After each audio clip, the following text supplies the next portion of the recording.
తిరుపతి జిల్లాలో బాగా నోరున్న ఆ ప్రజాప్రతినిధి ముందు పాపగ్రహాలైన రాహుకేతువులు దిగదుడిపే కన్నుపడిన ఏ స్థలాన్ని వదిలిపెట్టారు.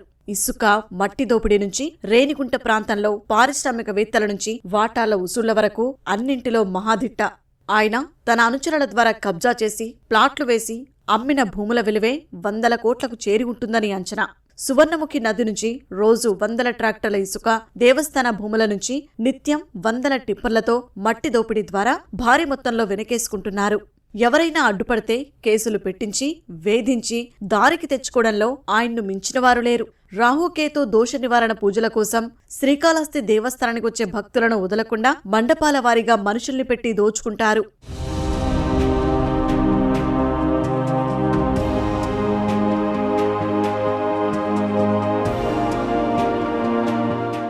పేరుకు ఆయన ప్రజాప్రతినిధి అయినా నియోజకవర్గానికి నిరంకుశ రాజులానే వ్యవహరిస్తుంటారు.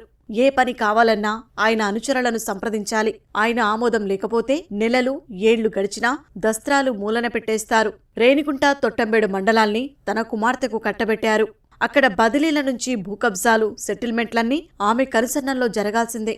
ఆమె మాటను కాదని ఎవరూ ఏ పని చేయలేరు. ఏర్పేడు వ్యవహారాలన్నీ సోదరుడు వరుసయ్యే వ్యక్తి చూస్తారు. ఆయన ఆమోదం లేనిదే మండలంలోని అధికారులు సంతకాలు పెట్టే పరిస్థితి లేదు. సన్నిహితుడైన ఒక విలేకరికి శ్రీకాళహస్తి మండలాన్ని అప్పగించారు.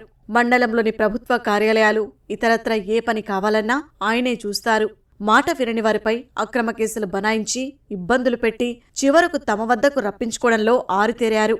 విలేకరి పుట్టినరోజు సందర్భంగా గతంలో స్కూటీ ఇచ్చిన ముఖ్యనేత ఇటీవల బొలేరో వాహనమిచ్చారు. ఖరీదైన ఖాళీ స్థలాల్లో ఈ ప్రజాప్రతినిధి, ఆయన అనుచరులు జెండా పాతేస్తారు. వైకాపా ప్రభుత్వం అధికారంలోకి వచ్చిన తొలి రోజుల్లో తన బావమరిది ద్వారా ఈ వ్యవహారాలన్నీ చక్కబెట్టేవారు. తర్వాత ఇద్దరి మధ్య పంపకాల్లో తేడా వచ్చింది. దీంతో కొన్నాళ్లుగా ఎవరి దందా వారిదే. ప్రభుత్వ భూములు, కాల్వలు, నదీతీర ప్రాంతాలను కబ్జా చేస్తున్నారు. ఖాళీ భూముల సర్వే నంబర్లు, వారసుల వివరాలిస్తూ తమ అక్రమాలకు సహకరించే రెవెన్యూ ఉద్యోగులకు పదోన్నతుల్ని బహుమానంగా ఇస్తారు. మండలాల్లో తహసీల్దార్లకు బదులు ఇన్ఛార్జీల ఆధ్వర్యంలోనే పాలన నడిపిస్తుంటారు. శ్రీకాళహస్తిలోని రాజీవ్ నగర్ కాలనీలో సుమారు 2000 ప్లాట్లను మున్సిపల్, రెవెన్యూ ఉద్యోగుల సహకారంతో ఒక్కోటి 5 నుంచి 7 లక్షలకు అమ్ముకున్నారు. పారిశ్రామిక ప్రాంతంగా అభివృద్ధి చెందుతున్న రేణిగుంట మండలంలో ఈ నేత భూ ఆక్రమణలు, అమ్మకాలకు అంతేలేదు. తహసీల్దారు కార్యాలయం వెనుక 8 ఎకరాల భూమిని ప్లాట్లు వేసి అమ్మేయడంలోనూ ఈ నేత పాత్ర ఉందని చెబుతారు. తిరుపతికి చెందిన ఒక నేతను ఇన్ఛార్జిగా పెట్టి కరకంబాడి తారకరామనగర్లో సుమారు 6000కు పైగా ప్లాట్లలో 600కు పైగా ప్లాట్లను వైకాపా కార్యకర్తలకు కట్టబెట్టుకున్నారు.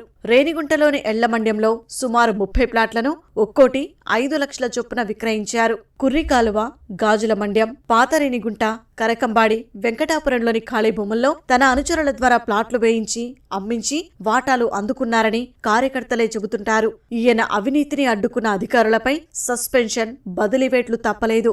ఏర్పేడులో వివాదాస్పద భూముల్ని అనుచరుల ద్వారా తక్కువ ధరకు కొనిపించి వాటిని తిరిగి జగనన్న కాలనీలకు విక్రయించారు.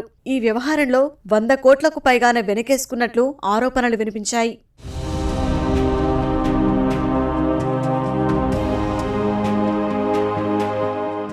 శ్రీకాళహస్తీశ్వరుని సన్నిధిలోనూ ముఖ్యనేత ఆగడాలకు అంతులేదు. అక్కడ పనిచేసే సేవకుల్లో అత్యధికులు ప్రజాప్రతినిధి అనుచరులే. రాహుకేతు పూజలతో పాటు టికెట్ లేకుండా అడ్డగోలుగా దర్శనాలు చేయించి వీలైనంతగా దండుకుంటారు. ఎవరైనా అడ్డు చెబితే ఉద్యోగాల నుంచి తొలగించడం, లేదంటే బదిలీ చేయిస్తుండడంతో ఎవరూ మాట్లాడరు. కార్ల పార్కింగ్, సెల్ ఫోన్లు, లగేజీ కౌంటర్లలో అడ్డగోలు దోపిడీ చేస్తున్నా ఎవరూ అడగరు. ఆలయ టెండర్ల నుంచి గోవులకు పచ్చిగడ్డి వరకు అన్నీ ఆయన కనుసన్నల్లో జరగాల్సిందే. సువర్ణముఖి నది ఇసుకతో ప్రజాప్రతినిధి ప్రతి నెల కోట్ల రూపాయలు దోచుకుంటున్నారు. ఒక్కోదానికి 4000 చొప్పున కుట్రమంగళం రీచ్ నుంచి రోజూ 100 ట్రక్కుల్లో తరలిస్తున్నారు. శ్రీకాళహస్తి, రేణిగుంట, ఏర్పేడు, తొట్టంబేడు మండలాల్లో నదీ తీరమంతా గోతులు పెట్టి తవ్వేస్తున్నా అడిగే నాథుడు లేరు. రాత్రంతా పొక్లైన్లు పనిచేస్తూనే ఉన్నా అధికారులెవరూ పట్టించుకోరు. ప్రజాప్రతినిధివి కాకుండా వేరే వాహనం ఇసుకతో రోడ్డెక్కడానికి వీల్లేని పరిస్థితి. మట్టి మాఫియాలోనూ ప్రజాప్రతినిధికి వాటాలున్నాయి. ముక్కంటి దేవస్థానానికి చెందిన 450 నుంచి 500 ఎకరాల కొండను పిండి చేసి గుంతలమయంగా మార్చారు. రహదారులు నిర్మించే గుత్తేదారులకు 100 టిప్పర్లలో తరలిస్తున్నారు. ఒక్కో టిప్పరుకు 7500 వరకు వసూలు చేస్తారు. ప్రభుత్వ భూముల్లోనూ ఇష్టానుసారంగా మట్టి తవ్వకాలు చేస్తూ కోట్లు ఆర్జిస్తున్నారు. పారిశ్రామికవేత్తలను ఈ ప్రజాప్రతినిధి వదలరు. వారిని వేధించి వాటాలు దండుకుంటున్నారు. రాజగున్నేరి సమీపంలోని ప్రైవేటు కంపెనీలపై ఒత్తిళ్లు తేవడంతో ఈ పంచాయతీ కేంద్ర ప్రభుత్వం వరకు వెళ్లింది. ఈయనపై రాష్ట్ర ఉన్నతాధికారులు అసంతృప్తి వ్యక్తం చేసినా తీరులో మార్పు లేదు. భూ కబ్జాలు, అమ్మకాల్లో తనకు సహకరించే అధికారులకు అండాదండ ఆయనే. నియోజకవర్గంలో తహసీల్దార్లను పంపేసి వారి స్థానంలో డిప్యూటీ తహసీల్దార్లను ఇన్ఛార్జీలుగా చేసుకుని ఎంచక్కా భూములు స్వాహా చేస్తున్నారు. రేణిగుంట మండలంలో ఇటీవల భూముల కుంభకోణంలో ఒక తహసీల్దార్ ఆయనకు అందించిన సహకారం అంతా ఇంతా కాదు.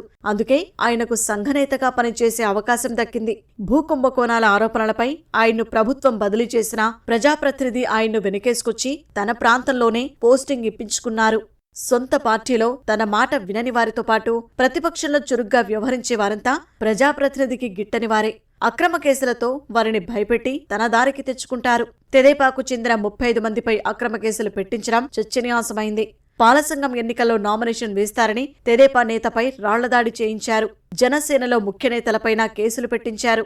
పోలీసులు అధికారుల్ని ఉపయోగించి నియోజకవర్గంలో తన అక్రమాలపై అడ్డుపడే నేతలు, వారి అనుచరులపై ఉక్కుపాదం మోపుతూ అరాచకాలకు తెగబడుతున్నారు.